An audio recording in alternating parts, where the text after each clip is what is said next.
Here's something wild that should seriously have Meghan Markle losing sleep. Tom Bower's new book, Betrayal, shot straight to #1 on Amazon before a single copy even hit shelves, before it officially dropped. And guess who pushed it there? Harry and Meghan themselves. Their loud, heated reaction lit the spark in a big way.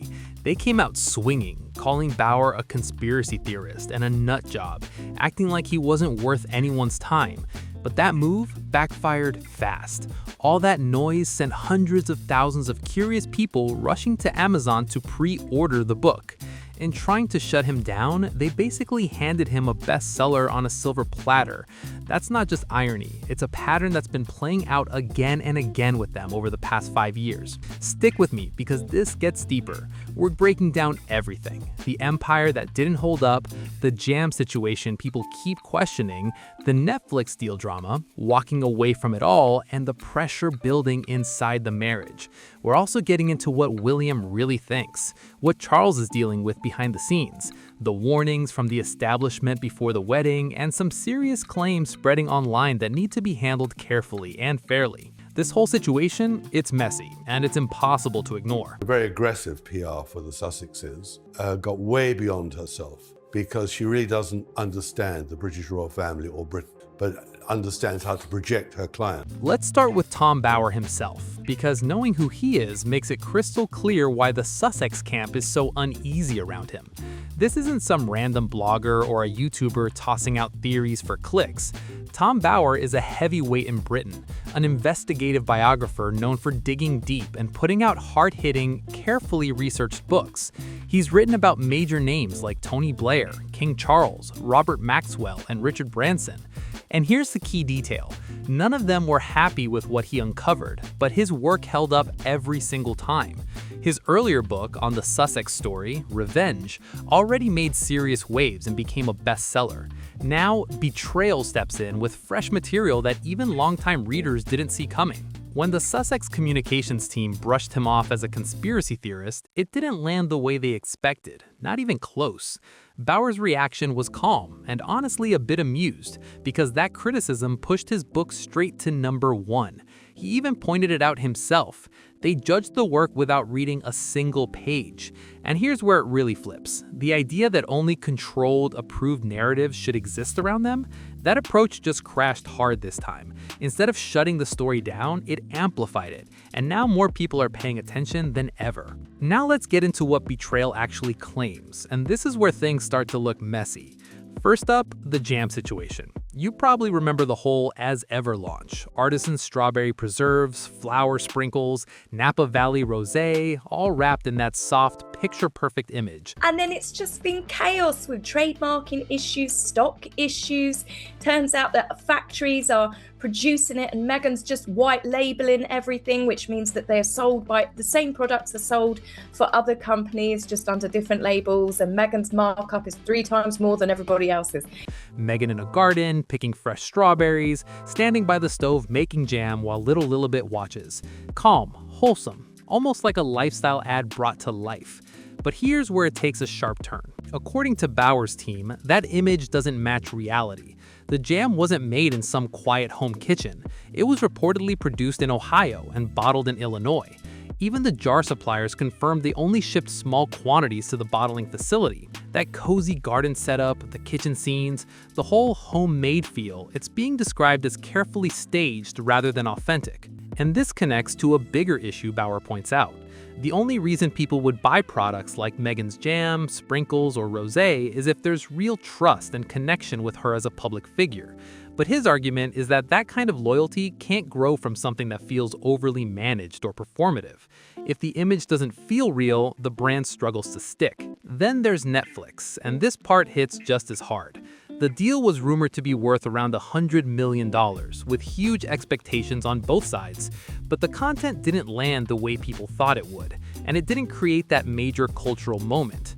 And here's the timing that really stands out. Right as Betrayal drops, Netflix confirms they're stepping back from working with Meghan.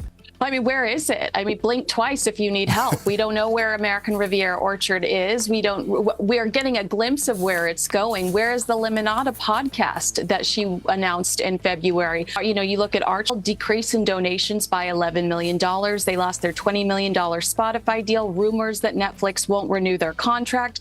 So Harry and Meghan are in a very difficult position right now because their reputation is at stake. Are they too difficult to work with? That exact outcome was already laid out in the book before the announcement even happened. The prediction, the release, the confirmation, all hitting at the same time. Feels less like coincidence and more like everything lining up in a very public way. If anyone needed proof that Bauer's research carries weight, this is the part people point to right away. He goes straight into the financial situation, and it's a topic the Sussex circle would rather avoid completely. Harry inherited money from both the Queen Mother and Princess Diana, and then there was a reported $20 million from his memoir, Spare. Add in the Netflix deal, and on the surface, it sounds like more than enough to live comfortably. But here's the catch. Their lifestyle isn't anything close to average. Bauer estimates their yearly spending at around $3 million, and that's being conservative. Security alone is set to cost between $1.5 and $2 million every year. Then add the Montecito home, staff, travel, and everything else, it quickly climbs to at least another $2 million. Suddenly, the numbers don't look so relaxed anymore. To keep that going, they would need to bring in roughly $4 to $5 million every single year. But according to the book, those income streams aren't what they used to be. The earnings have already been used, the Netflix partnership has ended, the podcast deal is no longer active, and the product ventures aren't exactly flying off the shelves. Bauer's takeaway is direct. They're facing real financial pressure, and when that happens, choices start to shrink fast. But here's where it shifts a bit. On the marriage, Bauer doesn't go for the obvious dramatic angle. He doesn't claim it's falling apart. Instead, he says Harry genuinely loves Meghan, and he describes him as someone who has long struggled with stability in relationships, dealing with personal lows and insecurities that made connection difficult in his past. Meghan listened closely, took in his frustrations, and made him feel truly understood. That much even Bauer acknowledges. But here's where his take turns sharp. He argues that this connection wasn't purely supportive, but also served her own goals in a calculated way. His portrayal of Meghan is detailed and tough. He describes her as intelligent and strong under pressure, no doubt about that. But at the same time, he paints a picture of someone highly self-focused, someone who struggles to see beyond her own perspective. He points to strained relationships with her father and longtime friends as part of that pattern. Bauer also questions whether her ability has ever matched her level of ambition. He suggests she hasn't consistently proven herself in the ways she's aimed for, especially outside the structure that once elevated her profile. Without that royal spotlight, he claims her attempts to build something new haven't fully landed the way she hoped. Now, when it comes to the marriage, he doesn't jump to extremes. He stops short of saying it's over. Instead, he points to factors that keep them connected, the children and the reality that Harry doesn't have a clear path back to his old life. Still, there are moments that raise eyebrows. During a trip to Colombia, reports from witnesses described what looked like a serious argument between them. And then there's the pressure building in the background. Financial strain, public scrutiny, those are the kinds of forces that test any relationship hard. As for William, there's a quote making rounds reflecting what's described as a deep, settled anger toward his brother. And that tension doesn't seem to be fading anytime soon. Bauer makes one thing very clear. William has no intention of letting Harry return to any public royal role, and his reasoning isn't emotional, it's strategic. From his point of view, every time Harry's image gets repaired, even slightly, it ends up being used to boost projects outside the royal system. William has seen that pattern play out, and he's not willing to let it happen again. Well, Meghan Markle is allegedly very worried that Prince William could move to strip her of her Duchess of Sussex title when he becomes monarch, be next. You know, if I was Meghan, I'd be pretty worried too, because she's still happy to use the Duchess of Sussex title. Absolutely. I mean, she uses it on her website, she tries to sell her candles and her jams. Then comes the comparison that really raises eyebrows, the Andrew situation. For years, people believed removing royal titles would take a long, complicated act of parliament, something almost impossible to push through. But then Andrew's titles were taken away through letters patent, no drawn-out political process at all. That changed the game overnight. According to Bauer, Harry is fully aware of this shift, and it's weighing on him.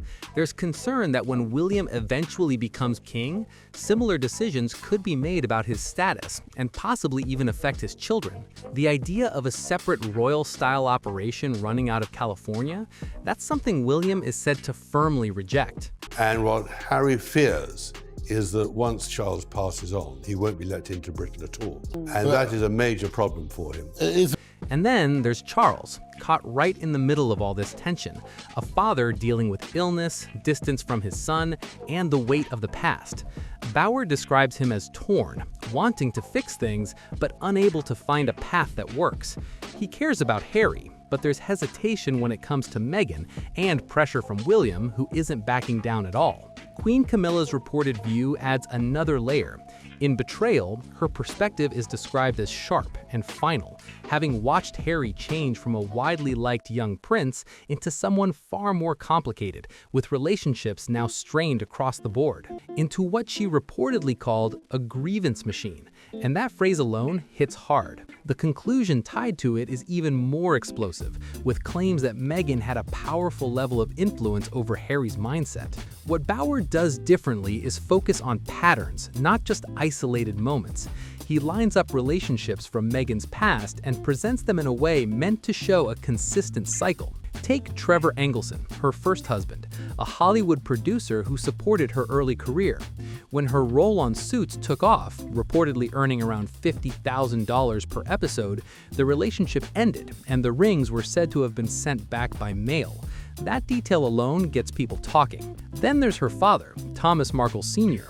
Reports claim he spent large sums on her education, yet now he's dealing with serious health issues while living abroad. According to Bauer's account, there has been no direct contact from Meghan, which adds another layer to the narrative he's building. He also points to a longtime friend, described publicly as being close for decades, yet notably absent from major life events, while high-profile names like Oprah and George Clooney were present, even with limited prior connection. That contrast stands out in his version of events. Another moment he highlights involves a personal tragedy within that same circle, where support from others was visible, but Meghan's contribution, at least publicly, hasn't been clearly documented. She is an absolute user of the media. She uses every conceivable way to try and play the victim and score points. And then comes the key claim tied to the period before the wedding itself. Bauer writes that a senior establishment figure met with Meghan regularly at Kensington Palace, carefully outlining what royal life would involve. Those meetings, he suggests, were meant to prepare her, but whether that guidance truly landed is still a point of debate. After just a few of those meetings, that senior figure reportedly reached a quiet but serious conclusion. The warning was blunt. She would be extraordinary trouble, and there were doubts she would stay long-term. Think about that for a second. According to Bauer's account, concerns were raised before the wedding dress was even designed, before a single vow was spoken. The palace, at least from this perspective, saw storm clouds early. As are saying he's not really doing anything, glorified house husband. And, you know, God bless Meghan. At least she's got her own solo ventures. Harry, it doesn't appear that he's got that. His last big solo venture was Spare, and well, we know how that went down. Massive pay packet, but reputational. What can be said is much more grounded. There has long been a level of privacy around Meghan's early life before Harry, and that has been noted in various reports. But privacy alone doesn't equal proof of these claims, and it's important not to treat speculation like established fact. Her past, her relationship with her father, her first marriage, her friendships, even parts of her career, all of it has been questioned, reshaped, or, as Bauer claims in certain cases, like the jam situation, presented in a way that doesn't fully match reality. That's the bigger picture he's trying to paint, and that's why this story keeps pulling people in. Now let's be clear about something important. These specific allegations floating around online haven't been proven, and there's no solid evidence confirming them. What is real, though, is the growing number of questions, and with Netflix stepping away, the book sitting at #1, and their media strategy looking shaky, that pressure isn't slowing down anytime soon. Bauer chose the title Betrayal very deliberately, not just aimed at the royal family, but personal relationships too. He lays out a narrative where trust has been broken across multiple parts of Meghan's life: family, friendships, and the institution that once gave her global recognition. Whether people agree or not, that framing is what's driving the conversation right now, and the timing couldn't be louder. The product image is being questioned, major deals have ended, financial pressure is being discussed, and doors within the royal circle appear firmly shut. Meanwhile, the very book that faced pushback is dominating the charts. In the end, the attempt to control the narrative seems to have done the opposite, and now the spotlight is even brighter. If you found this interesting, make sure to like, subscribe, share, and drop your thoughts in the comments, because this story is still unfolding, and there's a lot more to come.